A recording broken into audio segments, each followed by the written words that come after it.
আপনারা দেখছেন star step নিবেদিত স্বপ্ন থেকে সাফল্যগাথা, একটি অনুপ্রেরণামূলক সাক্ষাৎকার ভিত্তিক নিয়মিত এপিসোড, যেখানে আমরা তুলে ধরছি দেশের সফল উদ্যোক্তা ও কর্পোরেট নেতাদের সংগ্রাম, সাফল্য এবং ভবিষ্যতের দৃষ্টিভঙ্গি।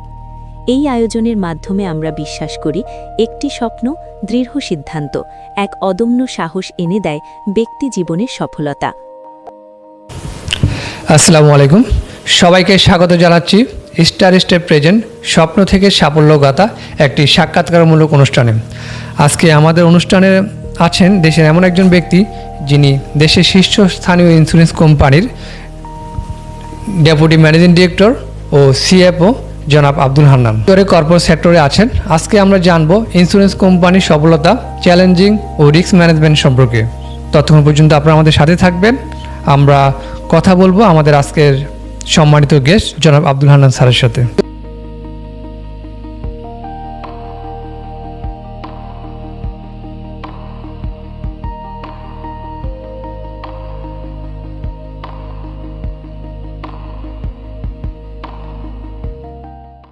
আপনাকে কোশ্চেন করার জন্য।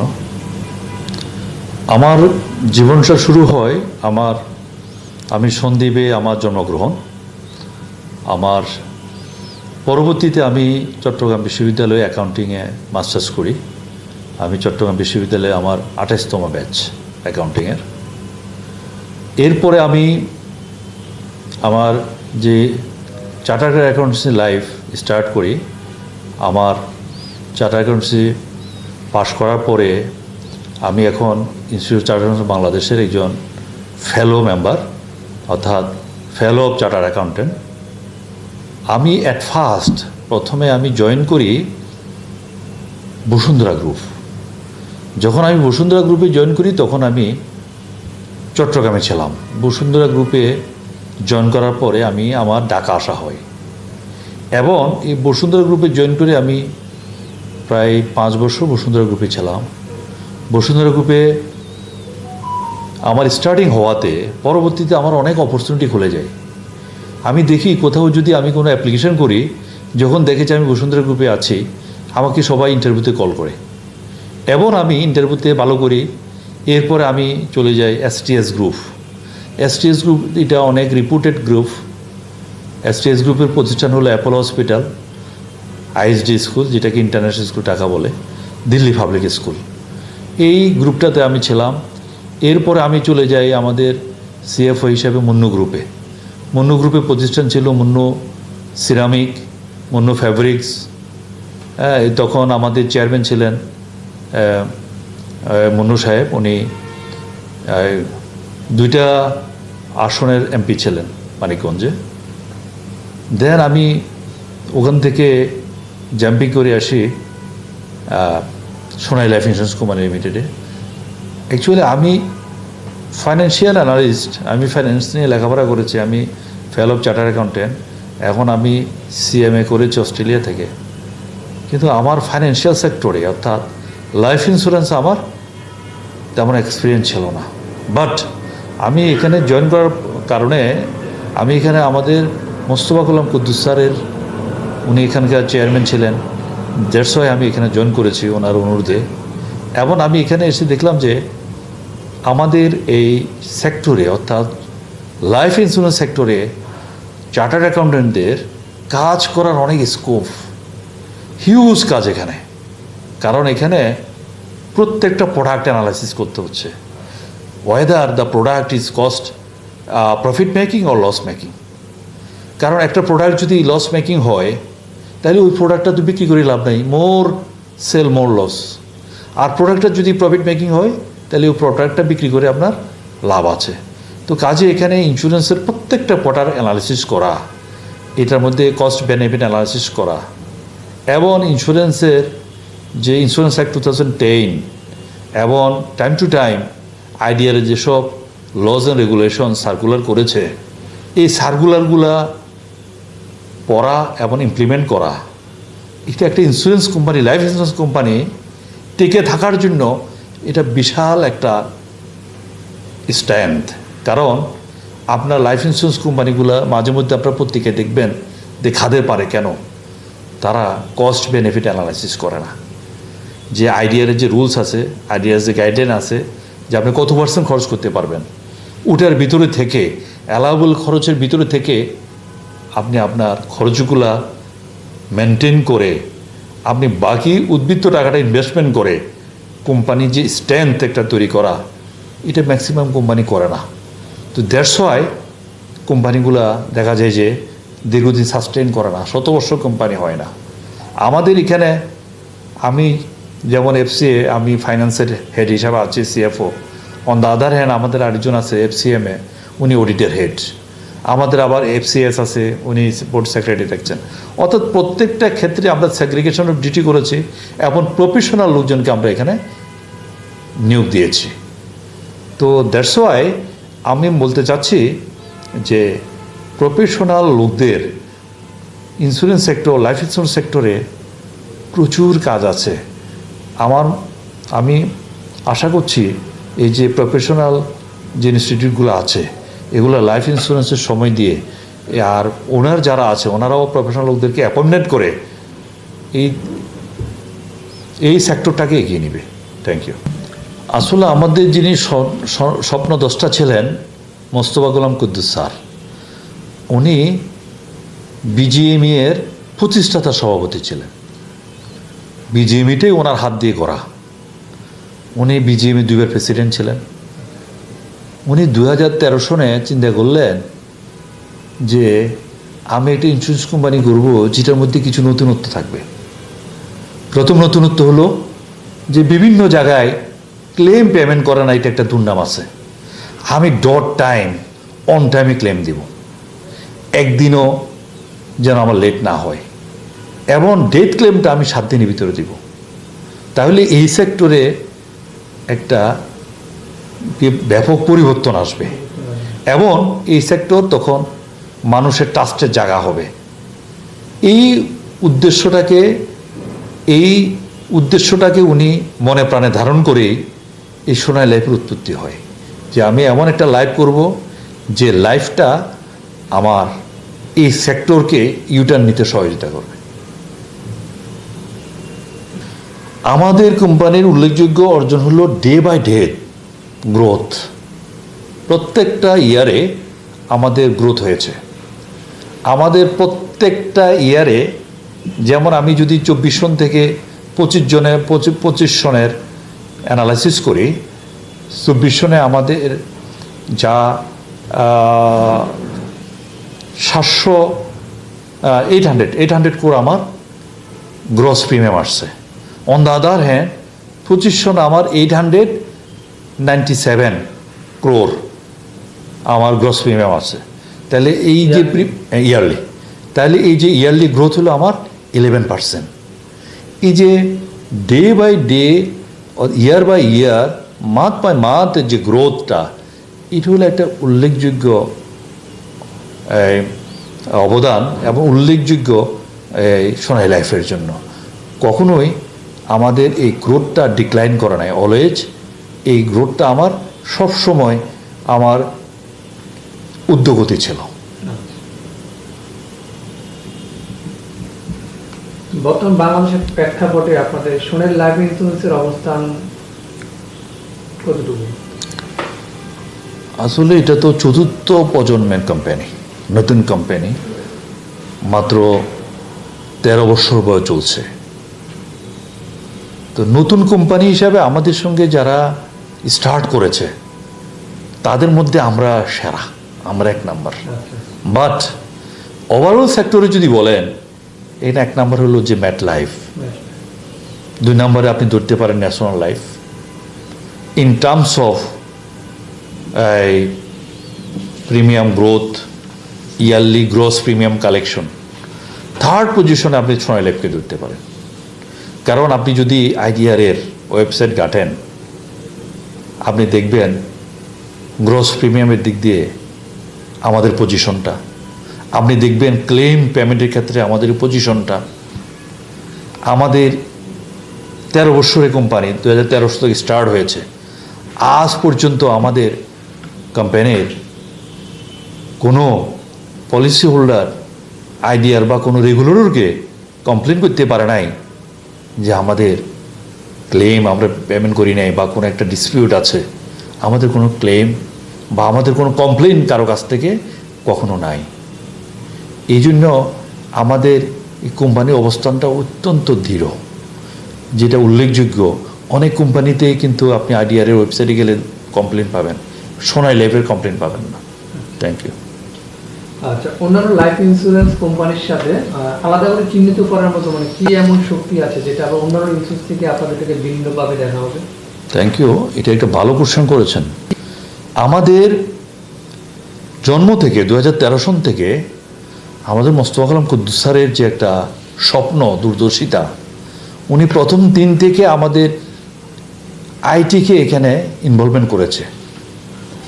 আমাদের কোম্পানিটাকে বলা হয় আইটি বেস কোম্পানি। আমাদের কোন একজন গ্রাহক টাকা জমা দিলে সঙ্গে সঙ্গে SMS পায়। আমাদের টাকা পেমেন্টের ক্ষেত্রে আমাদের চেক লিখতে হয় না। আমরা আমাদের সাথে EBL এর সাথে FA আছে, আমাদের সাথে MTBর সাথে ABI আছে। আমরা ডিজিটাল প্ল্যাটফর্মে আপনি যদি চান যে আজকে 2000 লোককে ক্লেম পেমেন্ট করবেন, আমরা 1 ক্লিকে 2000 লোককে পেমেন্ট করতে পারি এবং ইনস্ট্যান্ট তাদের অ্যাকাউন্টগুলো হিট করে। এটা একটা ডিজিটাল বেস কোম্পানি। আমাদের টোটাল গত মাসে আমাদের কালেকশন হয়েছিল 77 crore। এই টোটাল টাকাটাই কিন্তু আমাদের নো ক্যাশ, আমাদের ডিজিটাল প্ল্যাটফর্মের মাধ্যমে আসছে। এখানকার 80% টাকা আসছে আমাদের MFS-এর মাধ্যমে, MFS চ্যানেলে। তার মধ্যে বিকাশ হলো উল্লেখযোগ্য, ওখানে সবচেয়ে বেশি টাকা আসে। এই যে অন্যান্য কোম্পানির ক্ষেত্রে আমাদের ডিফারেন্স হলো আমরা আইটি বেস কোম্পানি। আমাদের পেমেন্টগুলা করতে আমরা ডিজিটাল, আমরা অনলাইন পেমেন্ট দিই, আমাদের কোনো চেক লিখতে হয় না। এটাই হলো অন্যান্য লাইফ সেক্টরের মধ্যে আর আমাদের মধ্যে ডিফারেন্স। আমাদের এখানে একটা পলিসি আছে শিক্ষা বিমা, যেটা অনেক ভালো চলে। এই শিক্ষা বিমাটা মানুষে অ্যাকচুয়ালি সবাই, প্রত্যেকটা প্যারেন্ট তার ছেলে মেয়েদের শিক্ষা নিয়ে সবসময় তারা একটা উদ্বিগ্ন থাকে এবং তারা কনসার্ন থাকে যে আমার ছেলে মেয়েটা যেভাবে হোক ভালো রেজাল্ট করতে হবে, ভালো লেখাপড়া করতে হবে, ভালো একটা ডিগ্রি নিতে হবে। মধ্যবিত্ত, নিম্ন মধ্যবিত্ত প্রত্যেকটা ফ্যামিলির এটা একটা অ্যাম্বিশন থাকে যে আমার ছেলে ভালো করতে হবে, আমি যাই করছি আমার ছেলে। তো একটা এডুকেশন পলিসি করলে তার শিক্ষাটা অন্তত সুরক্ষা হয়। এটার নামই শিক্ষা সুরক্ষা বিমা। এটা আমাদের একটু ভালো চলে। আবার আমরা কিছু এখানে মডিফাই করেছি। যেমন আমাদের একটা বিমা আছে যে এককালীন বিমা, আমরা চাচ্ছি এই বিমাটাকে একটু ভালো করার জন্য। কারণ আপনি দেখেন ফাইন্যান্স কোম্পানিগুলো এখন প্রায় নিঃশেষ হয়ে গেছে বিভিন্ন কারণে। তাদের অনেকেই, তারা ফাইন্যান্স কোম্পানিগুলা লেন্ডিং করছে, লেন্ডিংয়ের টাকাটা উঠাতে পারতেছে না, গ্রাহকের টাকাটা দিতে পারছে না। আমরা এটাকে একটা অ্যাডভান্টেজ নেওয়ার জন্য আমরা আমাদের আইডিআর রুলসের ভিতরে থেকে আইডিআর অনুমোদিত আমাদের একটা 9 নাম্বার প্রোডাক্ট আছে, যে প্রোডাক্টটা আমরা কস্ট বেনিফিট অ্যানালাইসিস করে কাস্টমারকে বুঝাই যে দেখেন আপনি তো, আমরা আপনাকে 2টা জিনিস দিচ্ছি।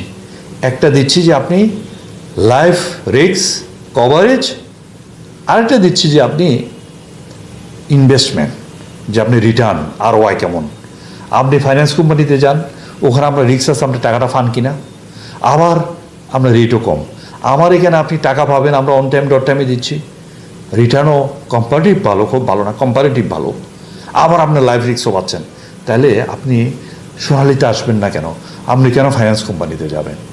এই যে প্রোডাক্টগুলো ডিজাইন করা হয়েছে, এই প্রোডাক্টটা যেমন এককালীন বিমা প্রোডাক্ট, এটাও ভালো চলে।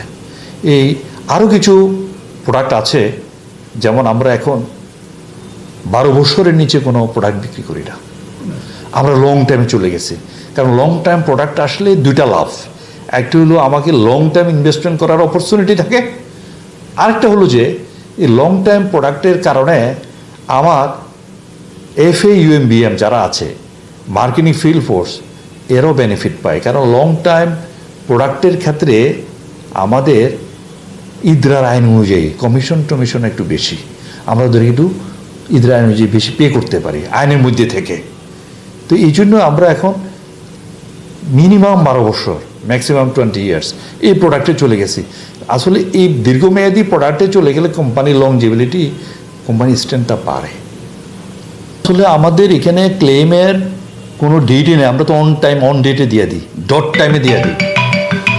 যেহেতু আমরা ডট টাইমে দিয়ে দিচ্ছি, ডট ডেটে দিয়ে দিচ্ছি, সেহেতু এখানে আমাদের গড টাইমের ব্যাপারটা আসা না, ইরিলেভেন্ট হয়ে যায়।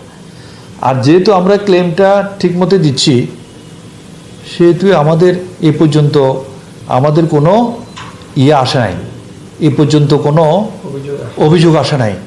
তো যেহেতু কোনো অভিযোগ আসে নাই, সেহেতু অভিযোগ নিষ্পত্তিরও তো একটা ব্যাপার থাকে না। আপনি যদি আইডিআরে আমাদের ওয়েবসাইটে আইডিআর অফিসের খোঁজ নেন, বা আমাদের যে রেগুলেটর আইডিআর ওনার খোঁজ নেন, আপনি কোনো অভিযোগ পাবেন না।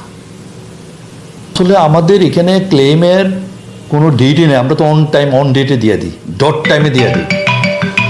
যেহেতু আমরা ডট টাইমে দিয়ে দিচ্ছি, ডট ডেটে দিয়ে দিচ্ছি, সেহেতু এখানে আমাদের গড টাইমের ব্যাপারটা আসা না, ইরিলেভেন্ট হয়ে যায়।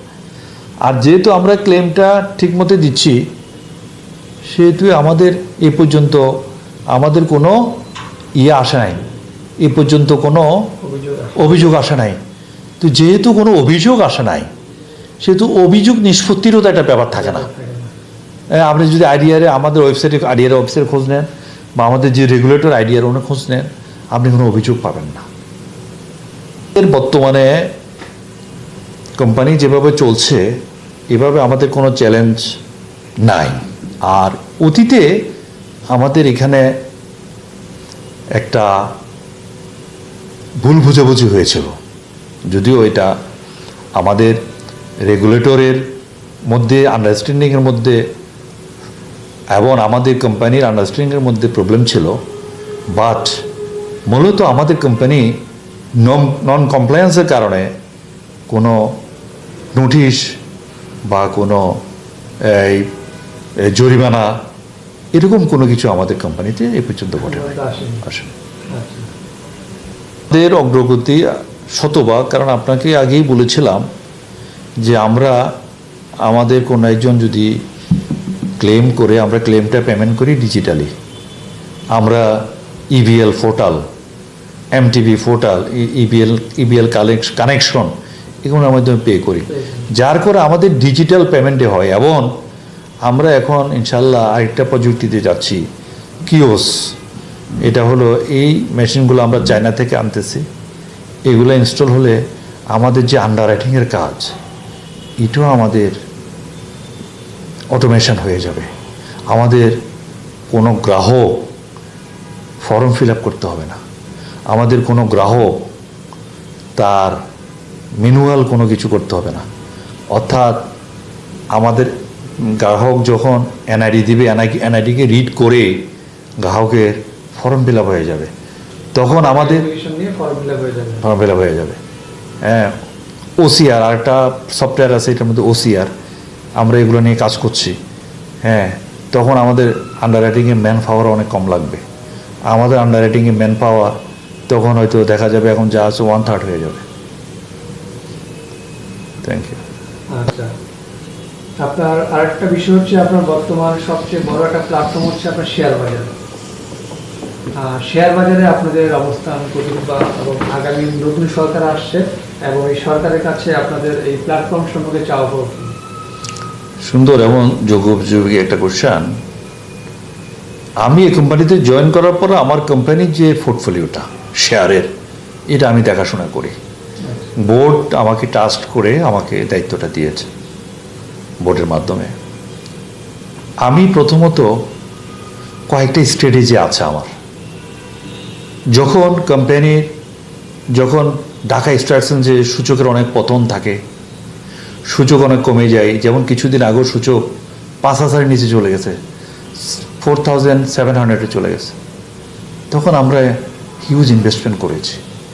কারণ আপনি একটা কথা মনে রাখবেন, শেয়ার যদি ফল করে কোনো না কোনো সময় শেয়ারের দাম উঠতে হবে, শেয়ার যদি উপরে উঠে কোনো না কোনো সময় পড়বে।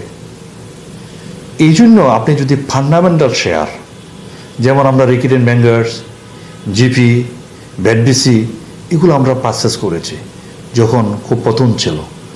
আমাদের কোশ্চেন হলো, আমাদের অ্যাম্বিশন হলো নতুন গভর্নমেন্ট আসবে, ফরেন ইনভেস্টমেন্ট আসবে, foreign investor always fundamental share খোঁজে, তারা মাল্টিন্যাশনাল কোম্পানি খোঁজে।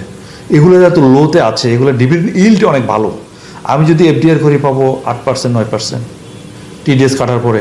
আমি দেখতেছি এগুলোর ইল্ড, আপনি রেকিডিং ব্যাংকার্সে যান, এখনও ইল্ড আছে তার 13%। তাহলে আমি শুধু খাইলাম না, আবার ইল্ডও ভালো পাইলাম।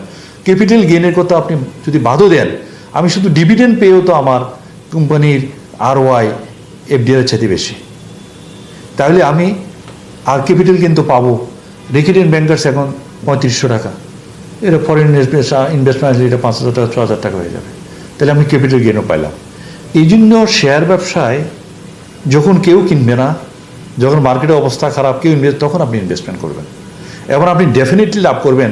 এটা কারো কাছ থেকে জিজ্ঞাসা করতে হবে না, কারণ এই বাংলাদেশ সিকিউরিটি এক্সচেঞ্জ কমিশন, এই ডিএসসি, সিএফসি সব তো থাকবে সারা জীবন। তাহলে আপনাকে ব্যবসাও থাকবে।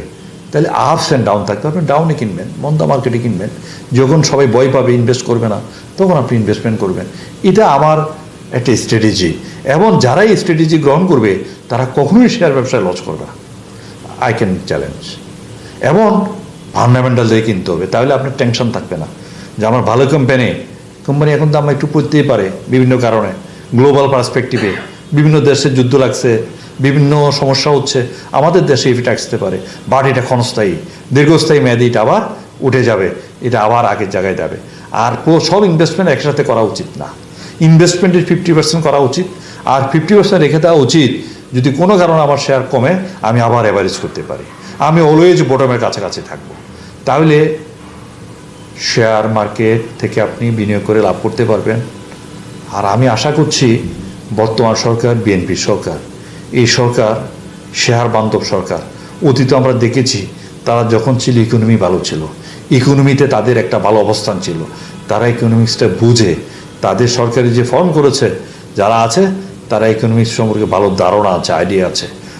আমি আশা করছি তারা সবগুলো নিয়ে বিএসসি, বিসেক, ডিএসসি, সিএসসি সবগুলো নিয়ে কাজ করবে এবং সাস্টেনেবল একটা মার্কেট তৈরি করবে, যে মার্কেটে লোকজন কনফিডেন্স পাবে। কারণ কনফিডেন্স হলো সবচেয়ে বড় জিনিস। কনফিডেন্স যদি থাকে, যে কোনো ব্যবসা সফল হওয়া স্বাভাবিক। Thank you. গ্রাহকের জন্য প্রধান প্রতিশ্রুতি আমরা আগেও বলেছি যে .টাইম অন টাইমে আমরা পেমেন্ট করব। এইটাই হলো আমাদের ফান্ডামেন্টাল একটা প্রতিশ্রুতি, এবং এটা হলো আমাদের একটা মার্কেটিং। কারণ আপনি যদি আপনার আত্মীয় স্বজন কেউ যদি অন টাইম .টাইমে যদি ক্লেমটা পেয়ে যা, আপনি তখন বলবেন যে শোনা ল্যাব তো ভালো কোম্পানি, আপনি করেন। আপনার বন্ধুবান্ধবকে বলে যে আপনি করেন, এটা ভালো, আপনিও আরেকটা করতে চাইবেন। এই যে বড় মার্কেটিং, এটা কোনো টিভিতে বা অন্য জায়গায় অ্যাডভার্টাইজমেন্ট দিয়ে মার্কেটিং পাওয়া যায় না। এটা হলো একটা ফান্ডামেন্টাল মার্কেটিং। এটা আমাদের কোম্পানিতে যারা বিনিয়োগ করেছে তাদের জন্য এই বার্তা থাকবে সারা জীবনের জন্য। আর আমরা ডিজিটালি আরও কীভাবে আগাইতে পারি, আমরা আমাদের পলিসি হোল্ডারকে কীভাবে আমরা কমফোর্ট দিতে পারি, তারা যেন ঘরে বসে আমার অফিসে না এসে ক্লেমের টাকা পেতে পারে এবং পলিসি করতে পারে, অর্থাৎ পেপারলেস। তারা যেন আমার কোম্পানিতে আসা না লাগে, আমার কোম্পানিতে না এসে তারা যেন সার্ভিস নিতে পারে। প্রতিযোগিতায় টিকে থাকতে হলে আমি মনে করি এটা একটা বড় হাতিয়ার। Thank you. একটা কথা আছে যে বড় যদি হতে চাও ছোট হও তবে। অর্থাৎ এখানে আমাদের এখানে এই কোম্পানিতে অনেক এক্সাম্পল আছে। এইচএসবিসি ব্যাংকের ইবিবি ছিলেন, পরবর্তীতে উনি এসে এখানে এফএ হিসাবে জয়েন করেছেন, ফাইন্যান্সিয়াল অ্যাসোসিয়েট, একেবারে এজেন্টদের সর্বনিম্ন পোস্ট। জয়েন করে উনি ব্যবসা করে উনি এখন চিফ অপারেটিং অফিসার হয়েছেন। এই যে উনি ছোট হয়েছেন আবার বড় হয়েছেন, অর্থাৎ আপনার ফাইন্যান্সিয়াল অ্যাসোসিয়েটদের ব্যবসা করতে পারলে তাদের এখানে ব্যাপক ইনকাম, যে ইনকামটা একজন চার্টার্ড অ্যাকাউন্টেন্টের পক্ষে সম্ভব না। কারণ আইডিয়ারে বলে দিয়েছে যে তুমি 20 বছরে যদি পলিসি করো তাহলে তুমি 100 টাকার মধ্যে 35 টাকা পাবা। তার মানে তুমি যদি 100 টাকার ব্যবসা করো 35 টাকা নিয়ে যেতে পারবো 20 বছর। এটা আইডিয়ারের কমিশন পলিসিতে আছে। আইডিয়ারের আপনি যদি আমি যদি আপনাকে বুকস দেখাই, এই যে বুকসের মধ্যে এখানে লেখা আছে আরিয়ারের পলিসিতে, তো তাহলে এই যে একটা ইনকাম, আর কোনো সেক্টরে তো এরকম ইনকাম নাই। তাহলে আপনি যদি অনেক বেশি ব্যবসা করতে পারেন, আপনার যদি পোর্টফোলিও অনেক ভালো হয়, আপনি যদি এফএ থেকে ইউএম হন, ইউএম থেকে বিএম হন, আপনার এই চেইনের ব্যবসার টাকাটা আপনি পাবেন।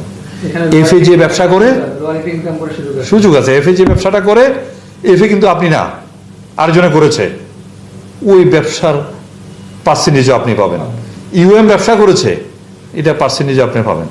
আবার যদি আপনি এজিএম হয়ে যান, ডিজিএম হয়ে যান, জিএম হয়ে যান, অ্যাসিস্ট্যান্ট ম্যানেজিং ডাইরেক্টর হন বা ডেপুটি ম্যানেজিং ডাইরেক্টর হয়ে যান, একজন ডেপুটি ম্যানেজিং ডাইরেক্টর তার চেইনে যে ব্যবসাটা করলো এফএ থেকে একেবারে জিএম পর্যন্ত সবগুলা তার পোর্টফোলিওতে হিট করলো, তাহলে এগুলোর উপরে সেই জিএম সাহেব এগুলোর উপরে সব কমিশন পাইলো।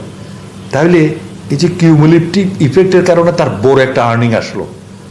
এই আর্নিংটা তো আর কোথাও এই সুযোগটা নাই, একমাত্র ইন্স্যুরেন্স লাইফ ইন্স্যুরেন্স কোম্পানিতে এই সুযোগটা আছে যে ব্যবসা করবে এফএ, ব্যবসা করবে ইউএম, ব্যবসা করবে বিএম, এজিএম, ডিজিএম, ফল জিএম পাবে। চেইন, তার চেইনে করেছে, চেইনের টাকাটা তাকে হিট করবে। কারণ আইডিয়ারই বলে দিছে ডেভেলপমেন্টে যারা আছে জিএম পর্যন্ত সবাই কমিশন এজেন্ট, এবং এফএ ব্যবসা করলে জিএম ওইটার একটা পার্সেন্টেজ পাবে। যেমন দেখেন এফএ ব্যবসা করলো, এটার উপরে ইউএম 30% পা, এফএ ব্যবসা করলো এটার উপর বিএম 20% পা। এই যে পার্সেন্টেজ ব্যবসা করছে এফএ, এই জন্য আমি তরুণ উদ্যোক্তা, এটা একটা আসল ওয়ান কাইন্ড অফ বিজনেস, যেটা চাকরিও বলা যায় না, সে ইন্ডিপেন্ডেন্ট, সে এটাও করলো, পাশাপাশি তার যদি ব্যক্তিগত কোনো কাজ করে সমস্যা নাই, তার এরকম অফিসের বাইন্ডিং নেই, সকাল 9টায় ঢুকতে হবে, 5টায় বেরিয়ে হবে, কোনো অফিস বাইন্ডিং নেই, সেটা একটা এটাকে একটা বিজনেস হিসেবে নিতে পারে। তরুণ উদ্যোক্তারা যদি এভাবে বিজনেস হিসেবে এটাকে নেয় এবং ডাইনামিক হয় এবং সে একটু ক্যালকুলেটিভ হয়, তার ধৈর্য থাকে, সে অনেক ভালো করবে। এই জন্য তরুণ উদ্যোক্তাদের প্রতি আমার আহ্বান, তারা যেন এই সেক্টরে আসে এবং এই সেক্টরে যে একটা ফাইন্যান্সিয়াল বেনিফিট পাওয়া যায়, এটা যেন তারা এনজয় করে। Thank you. আচ্ছা, আপনার কাছে আরেকটা বিষয় ক্লিয়ার হতে চাই, সেটা হচ্ছে যাতে যারা এফএ আছে তারা ফিল্ডে কাজ করতে গেলে এই বিষয়টার মুখোমুখি হয়। যেমন আপনারা এটাকে মার্জিনাল মার্কেটের সাথে মিলিয়ে ফেলেন, commission base, marginal market, commission base, এই বিষয়টা একটু আপনি ক্লিয়ার করবেন আপনার মাধ্যমে, যাতে যারা এই বিষয়টা জানেন তারা ক্লিয়ার হবে। এটা আসলে মাল্টিপারপাস কোম্পানি আর ইন্স্যুরেন্স কোম্পানি দুইটা টোটালি ভিন্ন। ইন্স্যুরেন্স কোম্পানি হলো ইন্স্যুরেন্স অ্যাক্ট 2010 এবং রেগুলেটর বডি এবং এফআইডি, এদের যে এসআরও, এদের যে গাইডলাইন, এদের টাইম টু টাইম আইন তৈরি করে এগুলোর উপরে চলে। আর মাল্টিপারপাস এটা অ্যানাদার ইস্যুস। মাল্টিপারপাস কোম্পানি মনে করেন অনেক সময় দেখা যায় যে তারা বেশি বেশি টাকা দিতে যায় মার্কেটকে, তার কর্মীদেরকে, অনেক সময় তারা তাদের সাস্টেনেবিলিটি কোশ্চেন এসে যায়। আর ইন্স্যুরেন্স কোম্পানিটা ডিজাইন করা হয়েছে এইভাবে, আপনি কমিশনগুলো দিচ্ছেন ফার্স্ট ইয়ারের উপরে, সেকেন্ড ইয়ারের উপরে ম্যাক্সিমাম কমিশন 15%, 5% আছে, 10% আছে। তাহলে বাকি যে সেকেন্ড ইয়ারের যে 85% টাকা থেকে যায়, আর ফার্স্ট ইয়ারে কমিশন দেওয়ার পরও স্ল্যাব আছে, কোম্পানি কত বছর কোম্পানি, তারপরে কত বছরের পলিসি, যদি এটা 10 বছরের পলিসি হয় 75% পর্যন্ত কমিশন করা যাবে, 12 বছর পলিসি হয়, অর্থাৎ প্রত্যেকটা ইয়ারের সাথে 7.5 মাল্টিপ্লিকেশন হয়। এই যে সর্বোচ্চ হয়তো আপনি ফার্স্ট ইয়ারের 80% খরচ করলেন, 20% থেকে গেল, এটা আপনি ইনভেস্টমেন্ট করতে পারতেছেন। সেকেন্ড ইয়ারের 85% আপনি ইনভেস্ট করতে পারতেছেন। এই যে আপনি একটা পোর্শন, আবার এই পলিসিটা যদি 12 বছর হয় বা এই পলিসিটা যদি 20 বছর হয়, তাহলে রিনিউয়াল দেখেন, রিনিউয়ালগুলো আসতে থাকবে আর আপনি ইনভেস্টমেন্ট করতে থাকবেন, তাইলে আপনার কোম্পানিটা একটা সাস্টেনেবিলিটি থাকে। তাহলে ইন্স্যুরেন্স কোম্পানি, এই যে ইন্স্যুরেন্স ডেভেলপার বা আইডিআরে ইন্স্যুরেন্স কোম্পানি ব্যবসা করার লাইসেন্স দিল, তারা হিসাব করে দেখলো যে না, এইভাবে যদি ব্যবসা করে এরা লং টাইম টিকে থাকবে।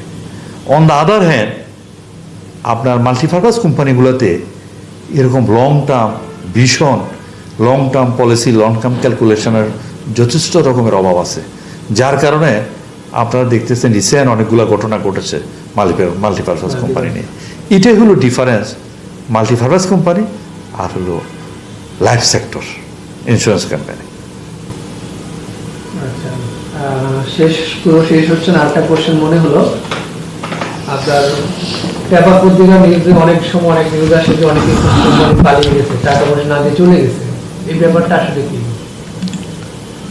আসলে কোনো ইন্স্যুরেন্স কোম্পানি যদি আইডিআর এর রুলস অ্যান্ড রেগুলেশন কমপ্লাই না করে, অ্যালাউবল এক্সপেন্সের ভিতর না থাকে, তখন ইন্স্যুরেন্স কোম্পানিগুলোর প্রবলেম হয়। আরেকটা কথা হলো ইন্স্যুরেন্স কোম্পানিতে আমার মতে ভালো ভালো যারা ইন্স্যুরেন্স কোম্পানি আছে তারা দেখেন ম্যাটলাইফ বলেন, ম্যাটলাইফে আমার জানা মতে 3-4 জন চার্টার অ্যাকাউন্টেন্ট আছে। আলাবা সিইও ওখানকার আমাদের আইসিবির মেম্বার, উনিও চার্টার অ্যাকাউন্টেন্ট। সিএফও আলাউদ্দিন ভাই, উনিও চার্টার অ্যাকাউন্টেন্ট। অনেকগুলো আসলে অনেকে প্রফেশনাল লোকজন রাখে না, তারা ইনভেস্টমেন্ট করে না, এটাকে তারা ইনভেস্টমেন্ট মনে করতে হবে, তাহলে ক্যালকুলেটিভ হয়ে আগাইতে পারে, তাহলে কোম্পানিটা সাস্টেন হয়। যতগুলো কোম্পানি ফল করেছে আপনি খুঁজে দেখেন, ম্যাক্সিমাম কোম্পানিতে চার্টার্ড অ্যাকাউন্টেন্ট নেই। ম্যাক্সিমাম কোম্পানিতে ক্যালকুলেটিভ হয়ে কস্ট বেনিফিট অ্যানালাইসিস করে প্রত্যেকটা প্রোডাক্ট ছাড়তে হবে, প্রত্যেকটা কাজ করতে হবে কস্ট বেনিফিট অ্যানালাইসিস করে। আমার অপশন 1, অপশন 2, অপশন 3, একটা প্রোডাক্ট ছাড়ার পরে 3-4টা অপশন থাকতে হবে। অপশনগুলোকে ক্যালকুলেশন করে কোন অপশনটা কোম্পানির জন্য ভায়াবল ওটাকে ছাড়তে হবে। দিন শেষে মনে রাখতে হবে, আমি যতই ব্যবসা করি না কেন, আমার কোম্পানির জন্য, প্রতিষ্ঠানের জন্য অন্তত আমার রিটেনশন থাকতে হবে, কোম্পানির জন্য কিছু টাকা থাকতে হবে, প্রফিট থাকতে হবে। তাহলে মোর সেল মোর প্রফিট হবে। আমি যদি 1 টাকাও প্রফিট করি, যত আমার সেল করব তত আমার লাভ হবে। আর যদি আমি লস করি, 2 টাকার লস বিক্রি করি, মোর সেল মোর লস। এই জন্য কোম্পানিগুলা উদাও হয়ে গেছে, কোম্পানিগুলো সাস্টেন করে না। এই জন্য এই সেক্টরের এন্টারপ্রেনারদের প্রতি আমার রিকোয়েস্ট থাকবে, প্রপার জায়গায় প্রপার লোক বসান, কমপ্লায়েন্স ফলো করেন। আইডিয়ার যে রেগুলেটর বসছে, ওনারা আমাদের ভালোর জন্য বসছে, ওনাদের আইনগুলো মেনে চলুন, তাহলে কোম্পানি দীর্ঘস্থায়ী হবে, তাহলে পালিয়ে যাওয়ার কোনো দরকার হবে না। আজকের আলোচনা আমাদের দর্শক ও ইন্স্যুরেন্স গ্রাহকদের জন্য অত্যন্ত শিক্ষণীয় এবং অনুপ্রেরণাদায়ক হবে। আপনাকে ধন্যবাদ স্যার, আপনার মূল্যবান সময় দিয়ে আমাদেরকে সময় দেওয়ার জন্য। Thank you. আপনারা এই রোজার দিনে আসছেন কষ্ট করে, আপনাদেরকে অনেক ধন্যবাদ। আপনাকে ধন্যবাদ স্যার।